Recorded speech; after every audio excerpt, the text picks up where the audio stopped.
This is a United States Air Force B-1B heavy bomber when it was first shown to the public. Apart from modifications to the engine intake, very few would have noticed any difference between it and its predecessor, the B-1A.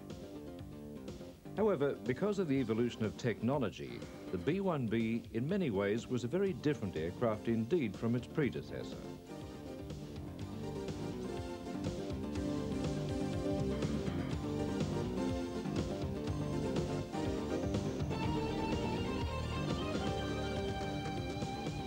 The A model was to fill the long overdue requirements for a new American heavy bomber.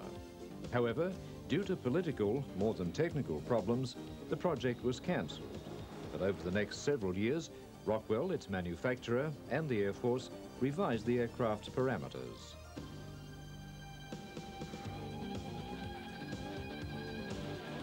Now, taking full advantage of the aircraft's swing wing potential, Rockwell developed an aircraft that could fly long ranges at extremely low levels to avoid observation by enemy radar.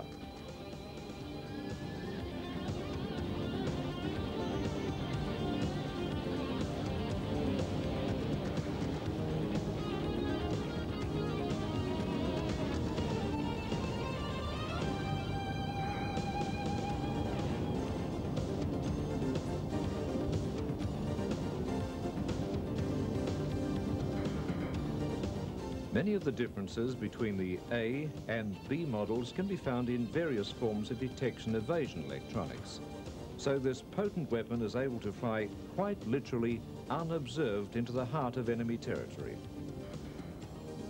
There is one other major distinction between the A and B model, and this is simply that the latter model, although the product of much considerable technical innovation and several years of additional development, is in actual fact slower than its predecessor, simply because an aircraft that could not be seen does not need to have the extra advantage of speed.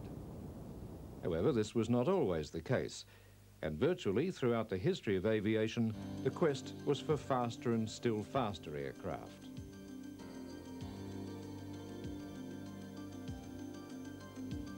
Probably the biggest single step forward in the search for new technology to gain higher speed came with the advent of the jet engine.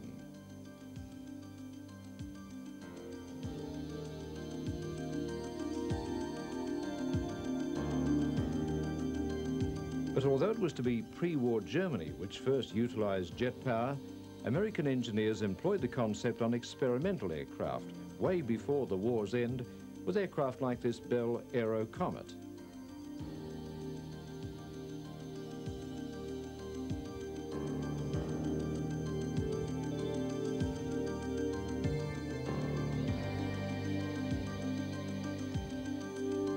The first major development of the post-war years was the record-breaking Bell X-1 rocket-powered experimental aircraft.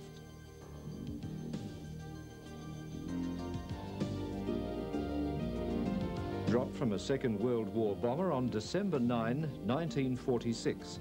In the hands of test pilot Chuck Yeager, it was to break the sound barrier for the first time. The continuing development of the rocket plane produced the X-2, still faster and higher than any of its predecessors. This experimental aircraft also was to rely upon aerial launching from a heavy bomber.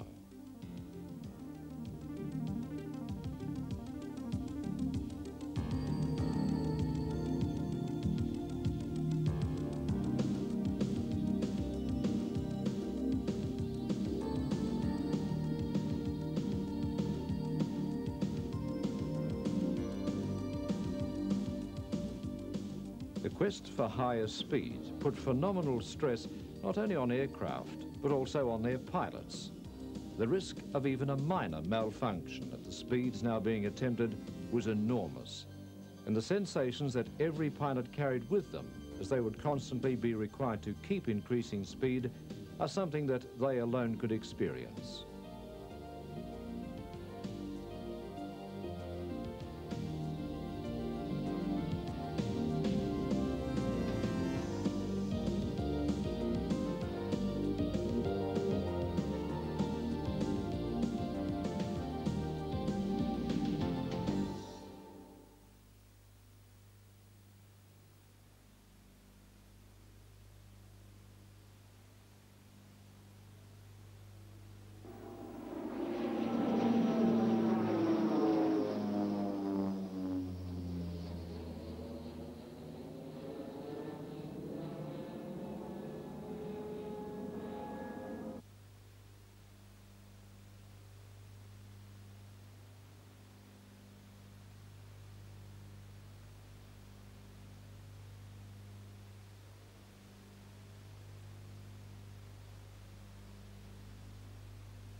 Much of the data gathered by X-plane tests was to be used for military objectives, because with the technology of the day, the faster aircraft were the less vulnerable and therefore more effective.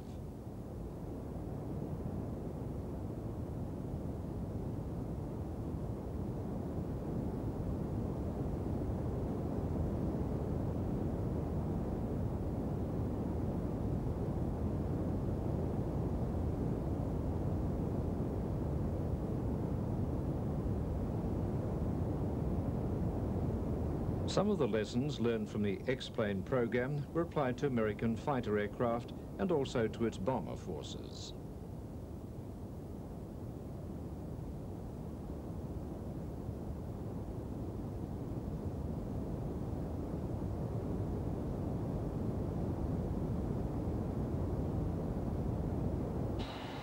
By the middle 50s, the American Strategic Air Command was deploying its first all-jet long-range heavy bomber in the form of Boeing's B-52 Stratofortress, a giant plane with 8 jet engines suspended below fully swept wings, which enabled this aircraft to fly at speeds in the order of 600 miles per hour and with great payload.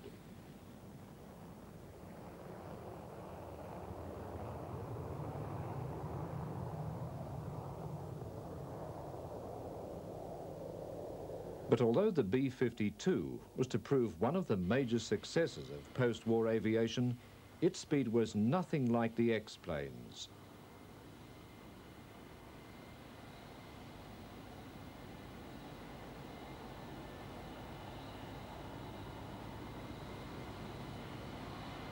The next major step in the quest to increase the speed of bomber aircraft came with the B-58 Hustler.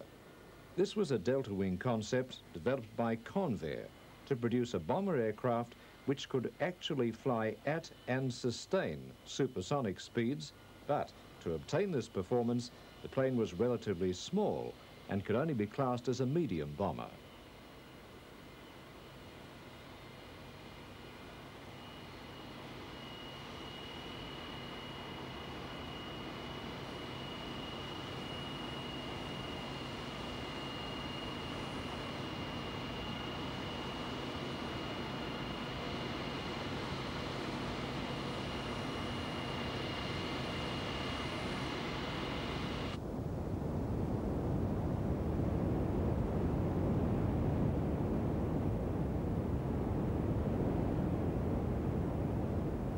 During the early 50s, when the Cold War was at its height, SAC perceived the need for a bomber at least as large as the 52 and with a speed still faster than the Hustler. To achieve this hitherto unthought of speed with such a large aircraft as a heavy bomber would require a phenomenal power source, and temporarily discarding normal jet power as being inadequate, American aviation engineers looked towards 2 alternatives.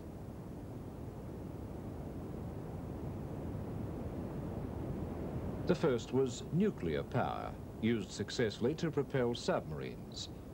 At that time, nuclear power was considered as a possibility to propel a long-range bomber.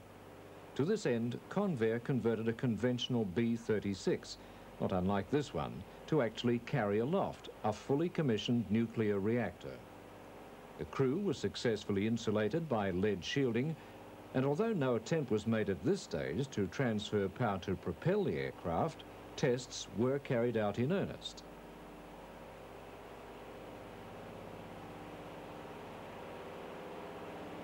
And various designs were put forward for bombers which would at least in part be nuclear powered. However, the biggest problem here was the nuclear ramifications of an aircraft crash over populated areas. Another alternative for the requirement by SAC were various proposals to carry large amounts of so-called zip fuel, such as boron, which would be consumed in copious quantities. Prior to the plane making its final dash, its enormous fuel tanks would be dropped, allowing a lighter aircraft to make the attack.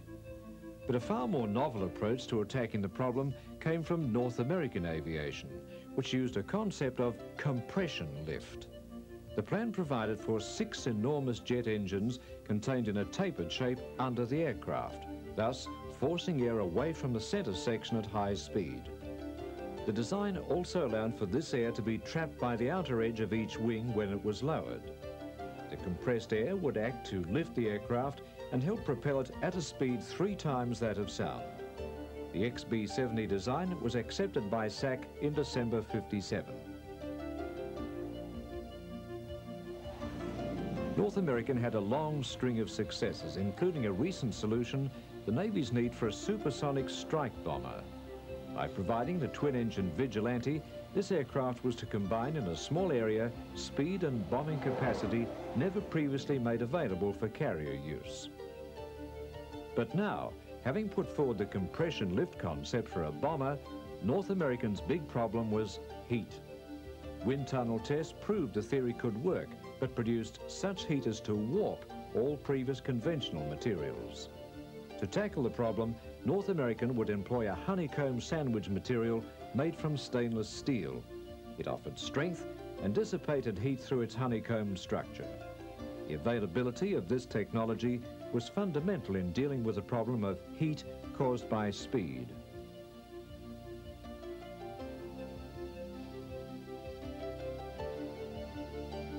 After 12 months of testing designs and mock-ups, an order was placed for one XB-70. But the aircraft, now called Valkyrie, was in for a stormy time. 2 years after accepting the concept, financial pressures obliged the government to limit production to the one prototype. And although the following year extra funding was made available for the program, the Air Force was having trouble holding on to its supersonic heavy bomber. The final blow came with the newly appointed Pragmatic Defense Secretary, Robert McNamara, who redefined the XB-70 as a high-speed research project and limited production to just 2 aircraft. But at least the concept was still alive, and its proponents hoped it still might ultimately be accepted for military use. In 1963, at least 1 aircraft was well underway.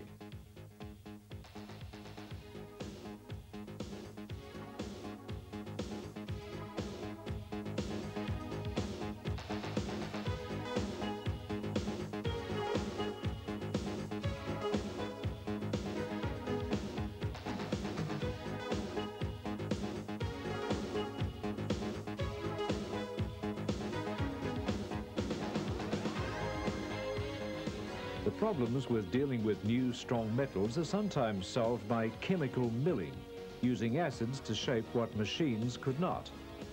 Sealing the massive fuel tanks would always prove something of a problem, and especially on the second prototype, elaborate precautions were taken involving engineers being sealed up in fuel tanks, which were then pressurized so that a solution could be applied to welds to test for flaws which might otherwise escape detection.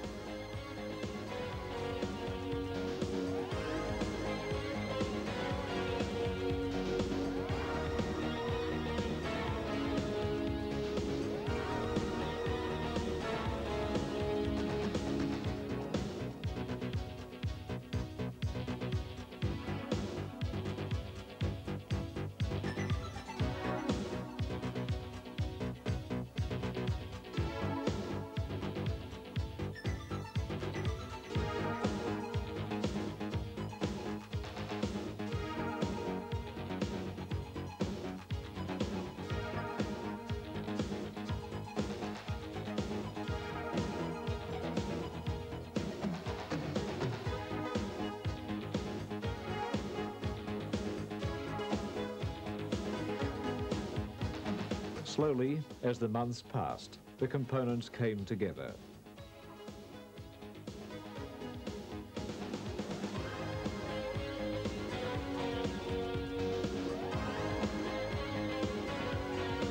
At this stage, the wings were ready for welding to the main fuselage.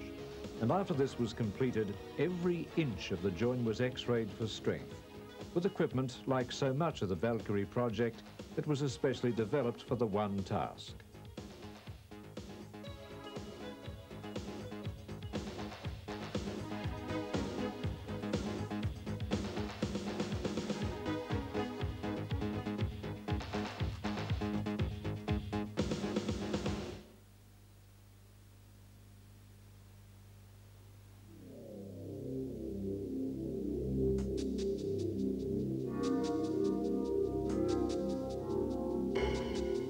Now the massive craft, arguably the largest aircraft ever designed, was taking shape.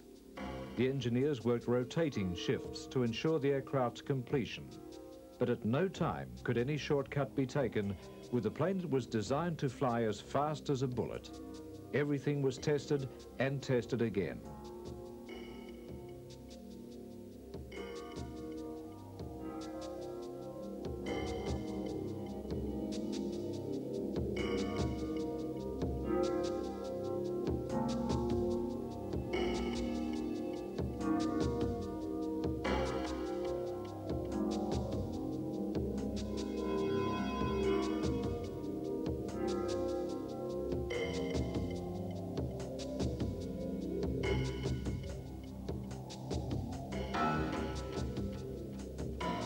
When the supporting structures were finally removed, the first XB-70, serial number 20001, must have presented an awe-inspiring sight for those lucky enough to see it. But it was not until May 11th, 1964 that the press and public were given their chance to marvel over North America's sleek white wonder.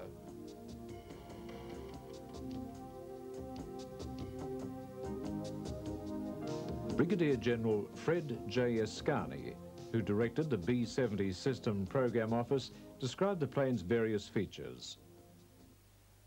Most of the structure in the wings and fuselage is of stainless steel. These are our now famous honeycomb core sandwich panels, and many of the outer skins on these honeycomb panels are as thin as 7/1000ths of an inch. The two-man crew will sit side by side. The crew station in this position is about 20 feet above the ground. All of the space aft of the crew compartment is taken up by fuel, both in the fuselage and in the wings. Before the XB-70 is poised at the downwind end of Palmdale's 12,000-foot runway for its first flight, numerous ground tests would have to be performed. Shortly after its debut to the public, the aircraft was again supported by jacks, whilst the electrical and hydraulic support systems were thoroughly tested. To achieve this, at a time when the engines had not been run, a ground auxiliary unit was employed to provide necessary power source.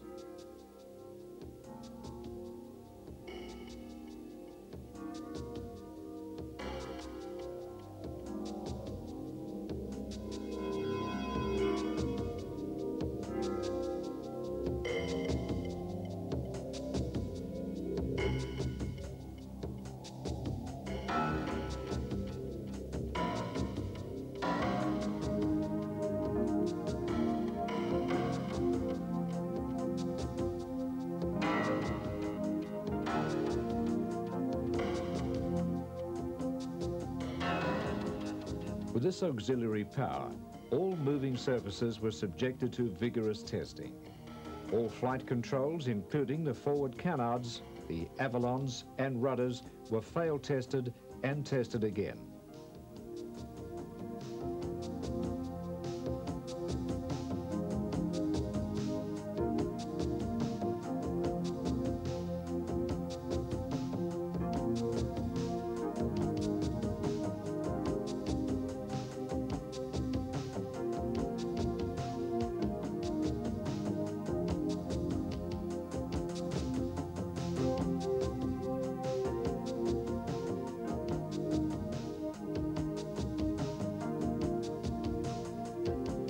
Like so much of the XB-70, the undercarriage, which was to support its phenomenal weight, together with the added stress of landing and takeoff, was for the time a unique and brilliantly designed structure.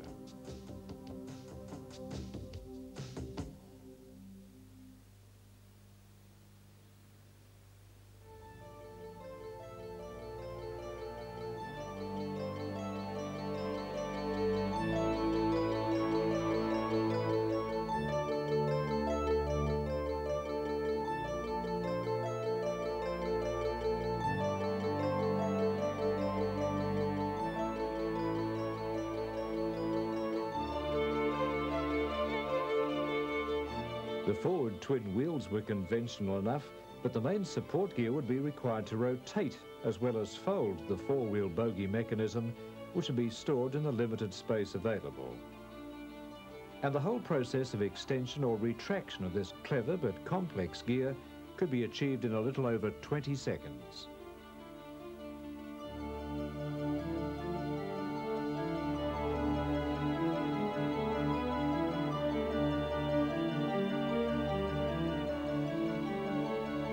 All of the many and complex tests that were to take place during the weeks before the first takeoff were recorded in a special flight test instrumentation package, a self-contained airborne unit, the first of its kind which was actually contained in the aircraft's bomb bay, and remained with the aircraft for ground, taxiing and in-flight tests.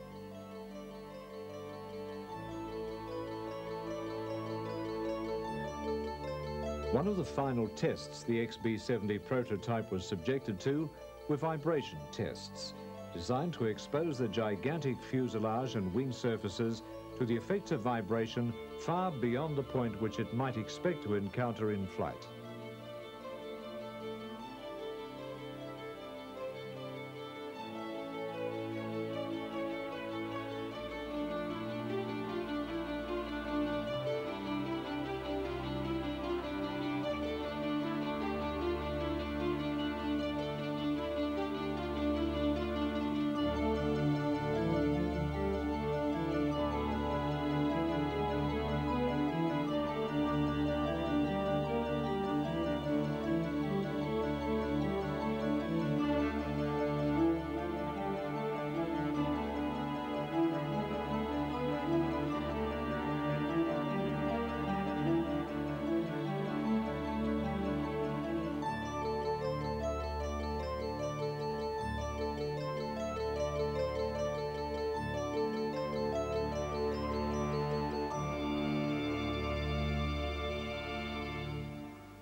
As aircraft tests proceeded, air crew were introduced to some of the engine's characteristics. Here at the Arnold Engineering Development Center in Tennessee, a YJ-93 engine was set up, identical to that which was to be used in the Valkyrie. It would be installed in a test chamber to give flight crew their first experience of its enormous power in artificial conditions, similar to that which the crew could expect in flight.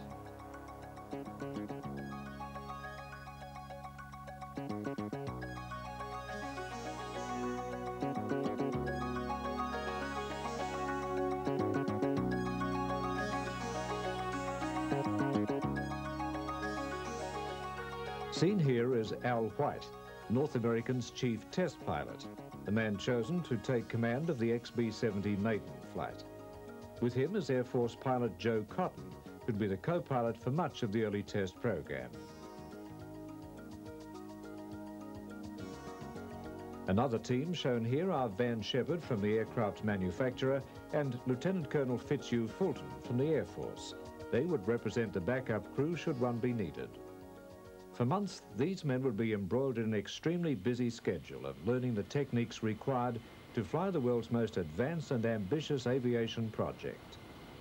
By early September, most of the exhausting static testing had been completed. And now the most revealing test would begin. Tests with aircraft in motion and, ultimately, tests with the aircraft in flight. Before the engines were fired up, the complicated in-flight recording systems would be primed to record every technical event as it occurred.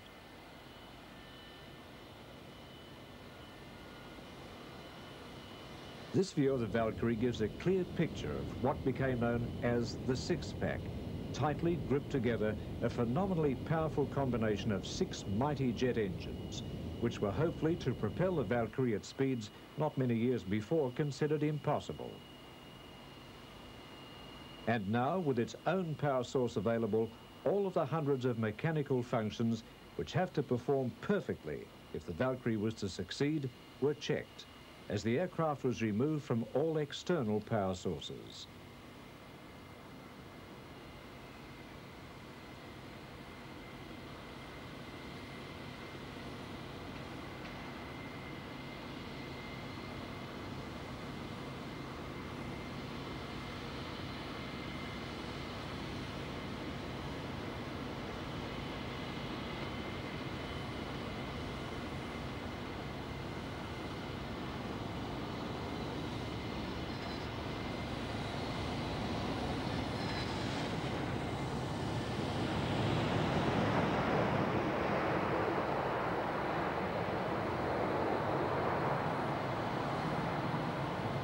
After a series of taxi runs, pilots and technicians were happy that the Valkyrie was ready for its maiden flight.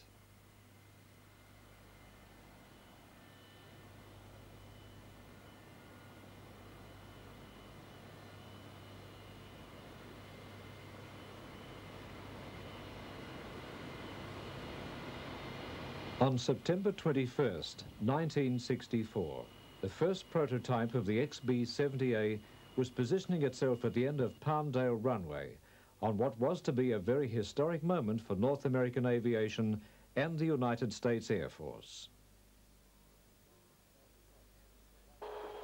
Here, as planned, White and Cotton were in the cockpit.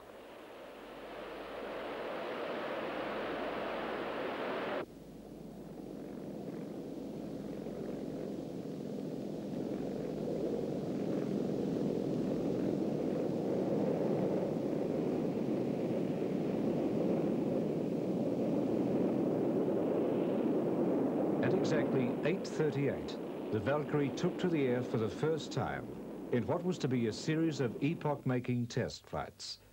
This enormous size and unusual shape must have made a breathtaking sight as it took to the air.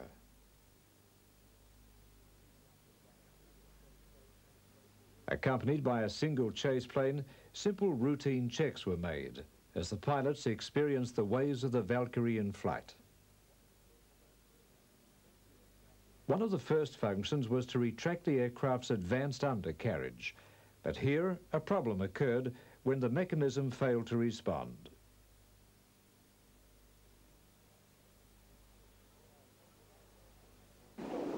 Crew has rotated and stopped, is not holding. Okay, they are static, is that right? They're not moving? That's correct.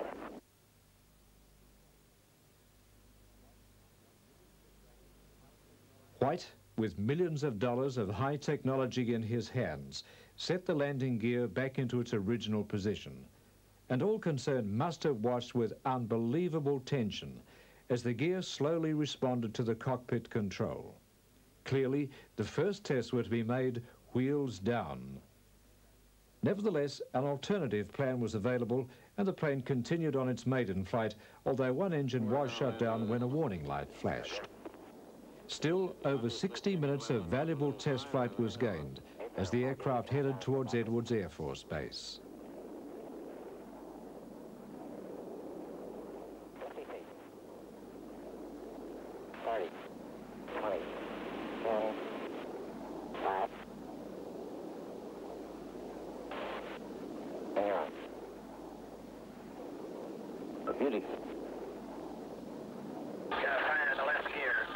But one of the rear brakes locked, causing the undercarriage to catch fire.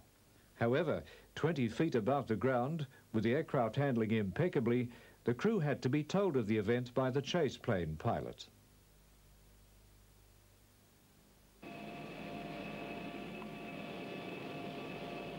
Jettison. Jettison. Jettison. Jettison now, 74.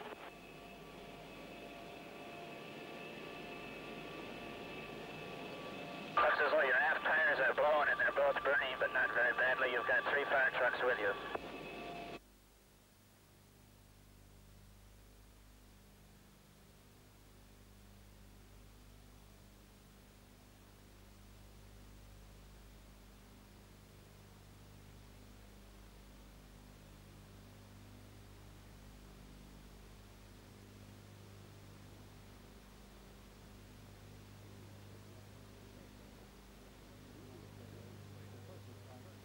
Two weeks later, the prototype, with the landing gear, engine and brake problems all resolved, was ready for its second flight.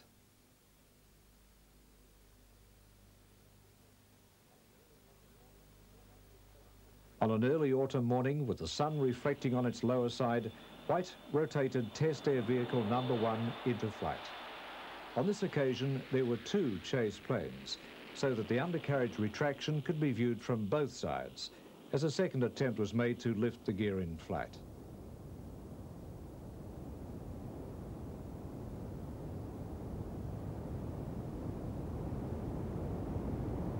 Here we go with the gear on the count.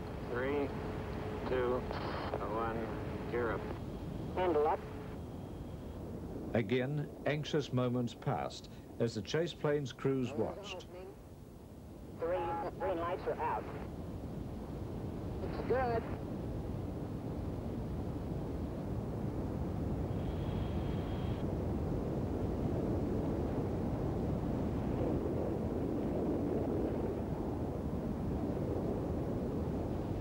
Nose gear is up and door locked. We can wheel well.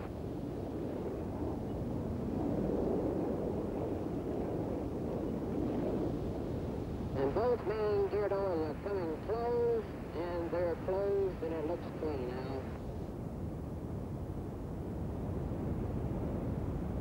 With the landing gear stowed, the Valkyrie could now continue to test at higher speeds.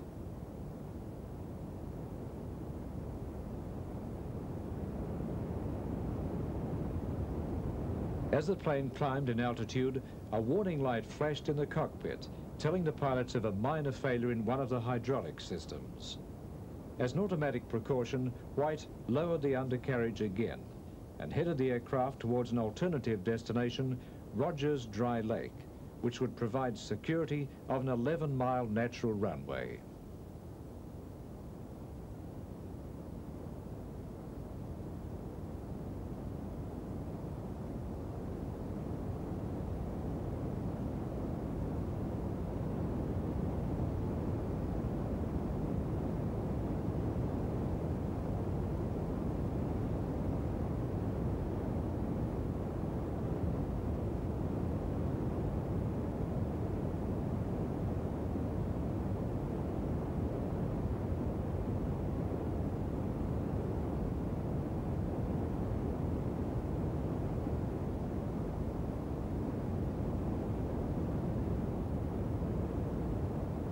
The approach was smooth, the brakes operated effectively, and the Valkyrie made a perfect landing. After the flight, it was learned that a fractured pipe had caused the warning lights to go on, but considering the enormous complexity of the aircraft, this and the other problems encountered were hardly unexpected. The pilots reported that Valkyrie behaved in a predictable and comfortable manner. Clearly, they were coming to terms with the world's most powerful aircraft. Whilst the first test flights were taking place, construction of the second prototype was proceeding steadily. The massive tubular fuselage was married to the six-pack, and the enormous white fins, which would give direction to the Valkyrie, were already in place. For many of the lessons learned from the construction of the first prototype were rapidly reducing the manufacturing time of Air Vehicle 2.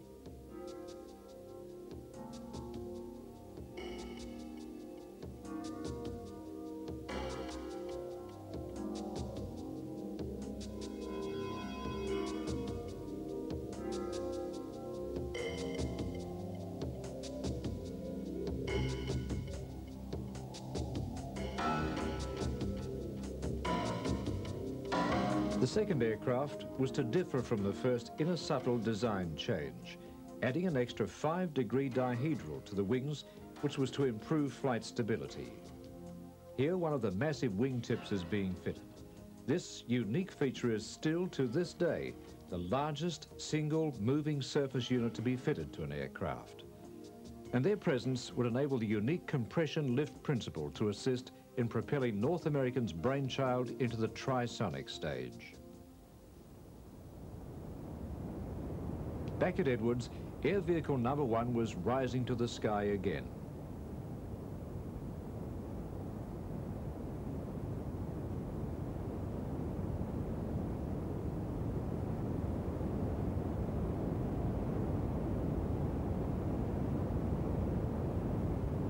Now, White, Cotton and the engineers had gained sufficient confidence to push the Valkyrie up to speeds beyond that of sound. On no less than 3 occasions, the plane was pushed into the supersonic realm and then lowered to subsonic flight. But doing so stressed the aircraft, which was designed to be flexible, and as a result, much of the thick white paint which covered the aircraft surfaces flaked and peeled away, giving the aircraft a model effect. But all concerned would have agreed that it was a small price to pay to get the 70 past the speed of sound.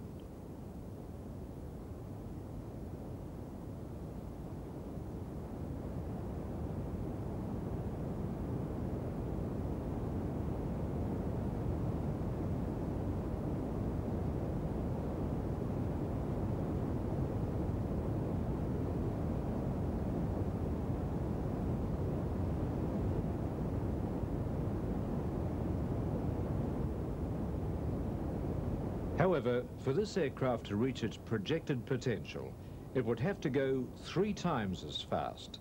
So tests continued.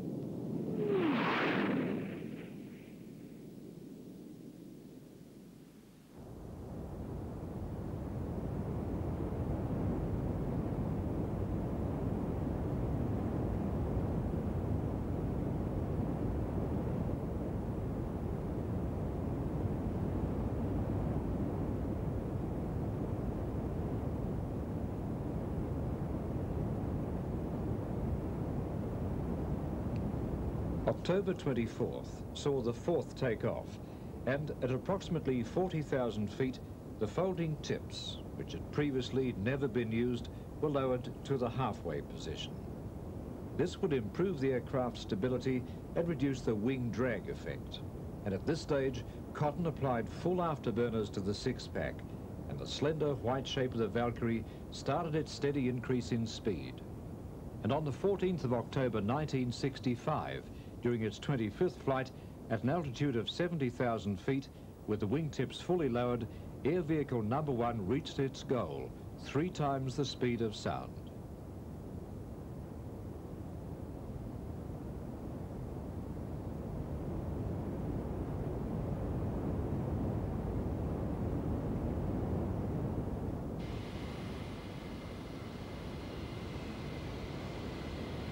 But despite its technical success and complying with all of SAC's requirements to provide a heavy bomber many times faster than the B-58 Hustler, the Valkyrie was not destined to be adopted in military service. The Air Force, knowing the plane would not be accepted as a bomber, had tried to acquire 150 70s for a reconnaissance role. But the survivability of high technical aircraft over enemy space was in considerable doubt. Soviet anti-aircraft missilery had effectively brought down the top-secret U-2, which could fly at heights previously considered safe from any attack. Missilery also competed with the high-speed bomber concept within the United States Air Force. Buried deep in underground control rooms, SAC's officers were to be given the option of the intercontinental ballistic missile, as far more economical in development, deployment and crew. And the ICBM was, from the early 60s onwards, always to be considered the major attack vehicle with which to deliver nuclear weapons.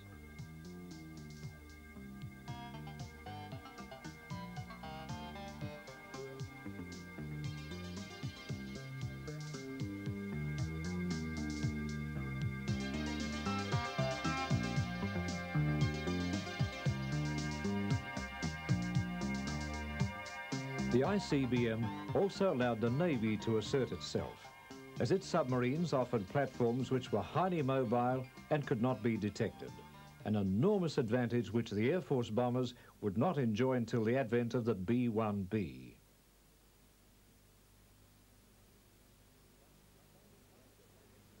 But despite its lack of direct military application, the Air Force testing of the Valkyrie continued, as the 2 air vehicles would constantly demonstrate their unique features.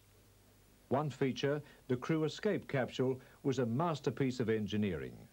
Should the Valkyrie depressurize, the capsule's clam-like top and bottom shells would automatically roll forward and completely engulf the crew member in an airtight module. From here, the pilot would still have limited control over the aircraft, and if it was necessary, the entire capsule could be fired from the aircraft into the air. These capsules were to play a very important part in the final chapter of Air Vehicle number 2. Seen here with its slightly raised wings, Air Vehicle 2 takes off on a routine test mission on June 8, 1966. Al White was in command, but he had a new co-pilot, Major Carl S. Cross, beside him. Cross was an extremely experienced pilot who just joined the 70 project.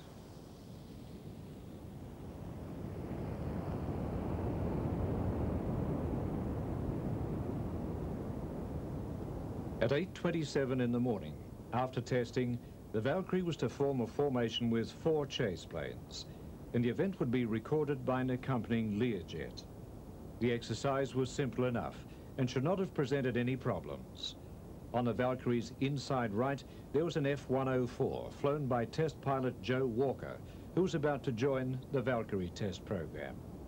Walker probably had more supersonic experience than any man alive. He'd just recently completed a flight program of North American's still faster X-15. This aircraft was the fastest X-plane and was virtually a rocket ship, which Walker could have flown into space. Flying below and slightly behind the Valkyrie's right wing, Walker's F-104 starfighter somehow went too close to the Valkyrie. This shot, taken from the aircraft on the Valkyrie's left, is here reversed to give some indication of what Joe Walker may have seen moments before his starfighter was somehow to connect with the 70's wingtip. Possibly it was the vector effect of the giant bomber that pulled the little fighter into its massive wingtip. In any event, in a matter of seconds, the 104 was hit and rolled into the inverted position across the top half of the Valkyrie's massive frame. As it did so, it struck both the 70's vertical fins and the left wingtip before it was to fall the thousands of feet to its destruction. Then, with a dreadful shudder, the Valkyrie rolled over and started a steep spin. Al White reached for the ejection mechanism within his capsule and was fired out of the stricken aircraft seconds before it was to strike the desert. His co-pilot was not so lucky and remained in the plane. Probably the G-forces of the descent stopped his ejection. By 9:36, air vehicle number 2 was reduced to a smoldering carcass in the desert. Emergency helicopters rushed to the site, but there was little chance that Major Cross could have survived.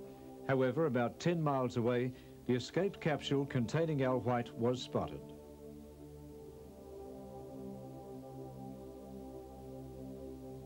White was badly injured, and over several days his life was to hang in the balance. His capsule had not landed correctly, but mercifully his pilot's seat had broken when it reached the ground and had reduced the impact.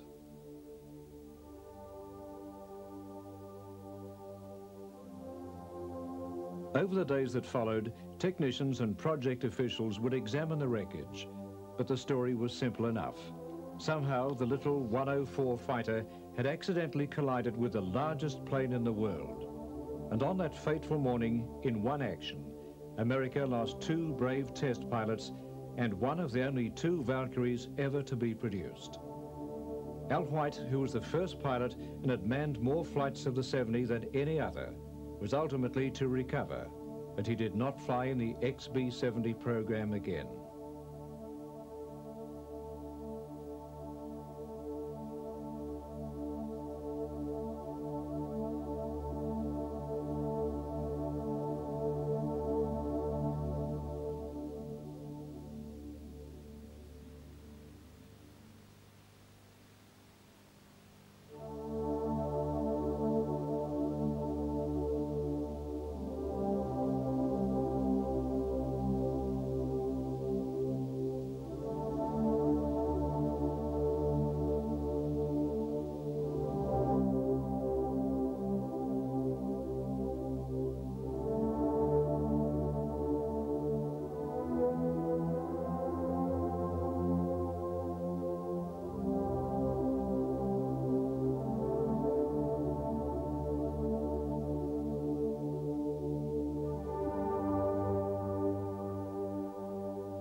The sole remaining Valkyrie, the first one made, was to continue the test program alone over a period of 5 years.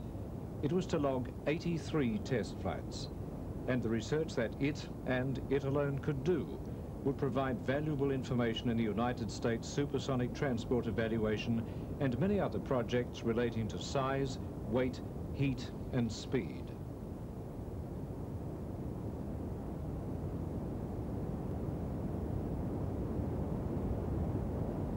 But in some ways, the Valkyrie had also been a military success.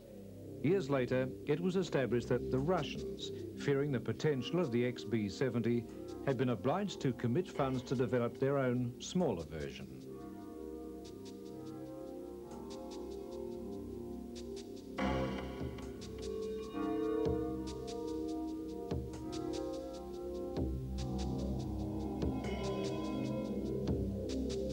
But the Soviet fear of the Valkyrie's success was also demonstrated in another way.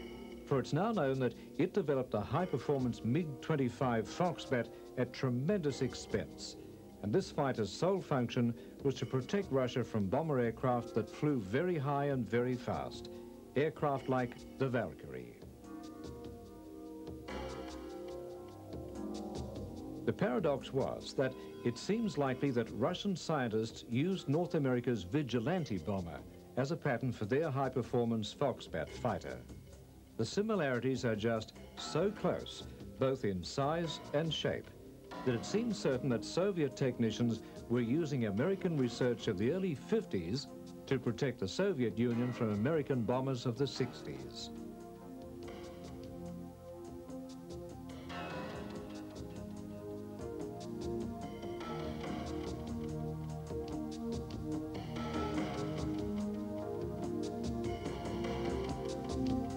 Eventually, even the one remaining Valkyrie was to be phased out of test service, and with an F-104 flying a farewell salute. Air Vehicle Number 1 was to land for the last time at Wright-Patterson Air Force Base en route to the United States Air Force Museum. Piloted by Fitzhugh Fulton and Ted Sternthal, it was still collecting valuable data even on its last flight.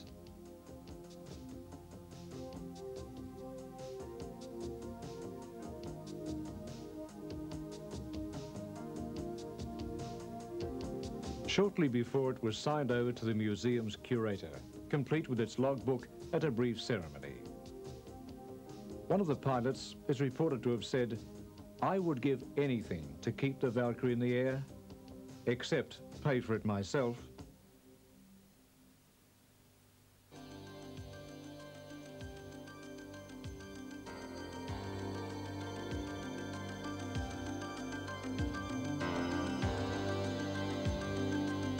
But although the Valkyrie program had been expensive, and the cost of the project, divided by the number of flights, cost American taxpayers $11 million every time it took to the air, there could be little doubt that North American aviation engineers had not only achieved a technical wonder, but had produced one of the world's truly great aircraft.